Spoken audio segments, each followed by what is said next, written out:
অবস্থায় কি দোয়া করতে পারেন একজন মানুষ, এই দোয়াটা শিখে নেন, ইনশাআল্লাহ আপনার জীবনের সমস্ত সংকট কেটে যাবে ইনশাআল্লাহ। আমি নিজেও ওই দোয়াটা বেশি বেশি করার চেষ্টা করি। দোয়াটা হচ্ছে, মুসা আলাইহিস সালাম একটা গাছের নিচে হেলান দিয়ে বসলেন, বসে দেখলেন দুইজন মেয়ে দাঁড়িয়ে আছে দূরে, পানি নিতে পারছে না, লোকজন পানি নিয়ে যাচ্ছে, ওরা দাঁড়িয়ে আছে বেচারি। মুসা আলাইহিস সালাম গিয়ে বললেন, কি সমস্যা আপনাদের? এটা নিয়ে আপনারা আবার মেয়েদের সাথে কথা বলার চেষ্টা করেন না, ঠিক আছে? তো মাহারাম গায়রা মাহারাম মেনে চলে। তারা বললো যে আমাদের বাবা অনেক বৃদ্ধ মানুষ, আমরা পানি নিতে পারি না যতক্ষণ না আমাদের কম পানি নিয়ে চলে যায়। মুসা আলাইহিস সালাম তো একটু বললাম না, ফিজিক্যালি খুব স্ট্রং ছিলেন, থাকে না বডি বিল্ডার, সামনে গিয়ে কথা বলে সরো পানি নিতে দাও, তখন মানুষ একটু মূল্যায়ন করে না। তো মুসা আলাইহিস সালাম এভাবে পানি নিয়ে দিলেন এবং বাছুরদেরকে পানি পান করালেন, করিয়ে গাছের নিচে এসে বসে আছেন। বসে বসে তিনি দোয়া করছেন, এই যে দোয়াটা তিনি দোয়া করছেন, রব্বি, একটা নেক কাজ করলেন, নেক কাজ করলেন না, মানুষের উপকার করলেন, নেক কাজ করে এসে গাছের নিচে বসে দোয়া করছেন, আল্লাহ এখানে তো আমার খাবার পানি বাসস্থান কিছুই নাই, আমি কি করব?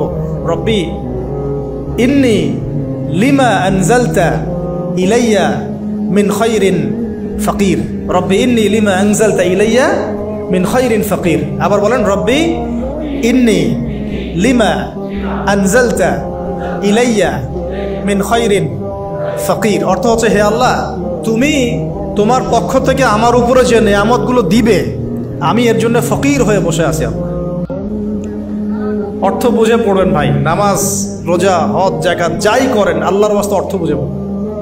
অর্থ বুঝে পড়লে আপনার ইবাদতের স্বাদ পাবেন, তৃপ্তি পাবেন, আল্লাহর সাথে কানেকশন হবে, আল্লাহর নূর পাবেন, মাআরিফত পাবেন, সত্য স্বপ্নও দেখবেন তখন ইনশাআল্লাহ। তখন সত্য স্বপ্ন দেখবেন ইনশাআল্লাহ। আল্লাহ পাক তৌফিক দান করে নেন। এবার আল্লাহ পাকের সাহায্য নেমে আসলো, ওই দুই মেয়ের মধ্যে একজন হেঁটে হেঁটে চলে আসে। এবার এই মেয়ের হাঁটা সম্পর্কেও কোরআন কথা বলেছে, সুবহানাল্লাহ।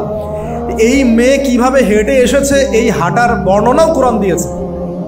কোরআন বলেছে এই মেয়ে হেঁটে আসছে লাজুক পায়ে। এখন আপনি এই পুরো ওয়ার্ল্ডের মেয়েদের হাঁটা দেখেন, লজ্জা আছে? তাহলে মেয়েদের সাথে লজ্জা একটা গভীর সম্পর্ক আছে।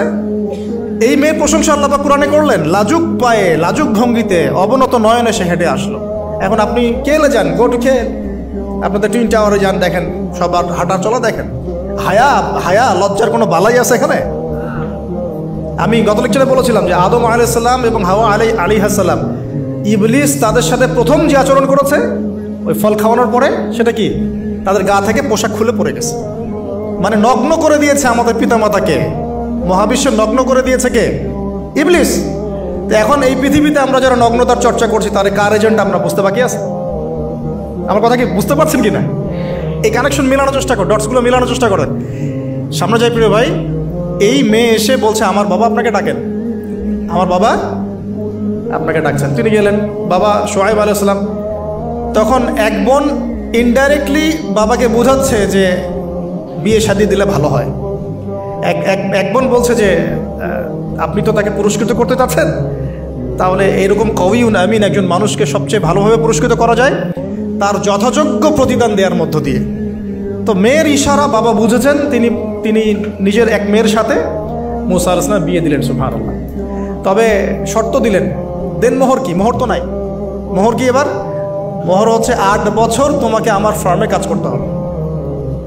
এটা আগেকার একটা স্টাইল ছিল, সুন্নাহ। এটা এখন নাই, যদিও আগে এরকম ছিল যে দেনমোহর দেওয়ার জন্য এই একটা পদ্ধতি ছিল। যেমন ইয়াকুব আলাইহিস সালামের ক্ষেত্রেও এরকম 7 বছরের কথা আসছে, তিনি 7 বছর তার শ্বশুরের ফার্মে কাজ করেছেন। এটা নতুন ছিল না ওই সময়, এটা কমন ছিল। এখন যেমন আমাদের দেশে কমন 10 লাখ টাকা মোহর হবে, 10,000 টাকা দিব, বাকিটা সব বাকি, তাই না? এরকম আর কি কমন কিছু বিষয় থাকে আর কি। আস্তাগফিরুল্লাহ, মাফ করো, বলবে বাসরাতে বলবে আমাকে মাফ করে দাও। শুরুতেই নিজের গায়রথহীনতার পরিচয় দিল। আবার এদিকে শ্বশুরের কাছে মাশাআল্লাহ মোটা অঙ্কের ডোনেশন নিতে চাচ্ছে, যৌতুক। বিয়ে আমাদের ওখানে মাশাআল্লাহ মানে কেনা বেচা, মেয়ে বিক্রি করতেছে আর ছেলে কিনতেছে। এবার 8 বছর পূর্ণ করা হলো, তিনি আরো 2 বছর 10 বছর পূর্ণ করলেন। এই 10 বছরে মুসা আলাইহিস সালাম নববী পরিবেশ পেলেন, অভিভাবক পেলেন, স্ত্রী পেলেন, প্রেমময়ী সন্তান ইত্যাদি সবকিছু।